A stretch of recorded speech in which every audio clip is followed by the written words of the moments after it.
90 کی دہائی سے ابھر کر سامنے آنے والی ممتاز شاعرہ و ادیبہ شاہین کاظمی 14 اپریل 1968 کو ضلع چکوال کی تحصیل سیدن شاہ کے ایک مذہبی گھرانے میں پیدا ہوئی۔ ایک سخت گیر اور نسبتاً بہت روایتی ماحول میں پرورش پانے کے باوجود ان کی تخیل پرواز کے آگے کوئی بند نہ باندھا جا سکا،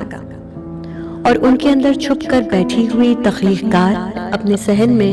سرسراتے سایوں، غیر مرئی ہیولوں، رات کو چھت پہ پھرنے والی نامحسوس چاپوں اور خاندانی خانقاہی نظام کے سارے پردوں کو اپنی سوچوں میں ایک ایک کر کے چاک کرتی رہی۔ ابھی وہ 9ویں جماعت میں ہی زیر تعلیم تھی تو ایک روز اسکول میں بیت بازی کے ایک مقابلے میں اس وقت ان کے اندر کی شاعرہ باہر نکل آئی۔ جب انہوں نے کوئی شعر یاد نہ آنے پر فی البدی اپنا ہی ایک شعر کہہ دیا اور سامعین سے خوب داد پائی۔ اس کے بعد انہوں نے پیچھے مڑ کر نہیں دیکھا۔ بہت کم عمری میں شادی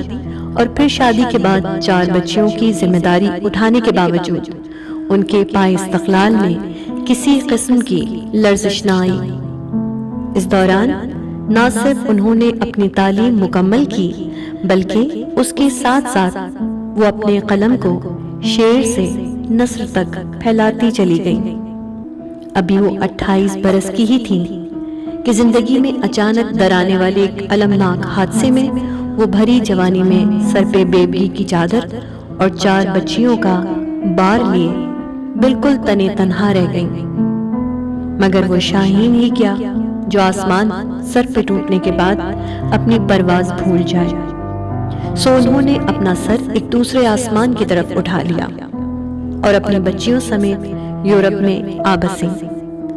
دن میں 3 نوکریاں کر کے بالآخر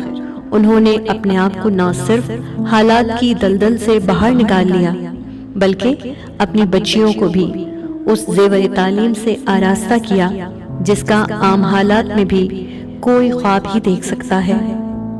حالات کی بھٹی سے کندن بن کر نکلی شاہین کاظمی نے راہ میں آنے والے دکھ کے سارے پہاڑوں کو اپنی ٹھوکر میں رکھ لیا اور انہیں رائی بنا کر اپنی تخلیقات میں سمو دیا۔ شاید یہی وجہ ہے کہ 2019 میں انجمن اردو برلن نے انہیں ادب ایوارڈ سے نوازا اور اسی سال Urdu cultural society Frankfurt Germany کی طرف سے انہیں فیض احمد فیض ایوارڈ سے بھی نوازا گیا۔ بقول جناب سید ضیاء الدین نعیم، شاہین کاظمی نے کچ کلاہانِ زمانہ کے بجائے خم ٹھوک کر حرف کے ہاتھوں پر بیعت کر رکھی ہے،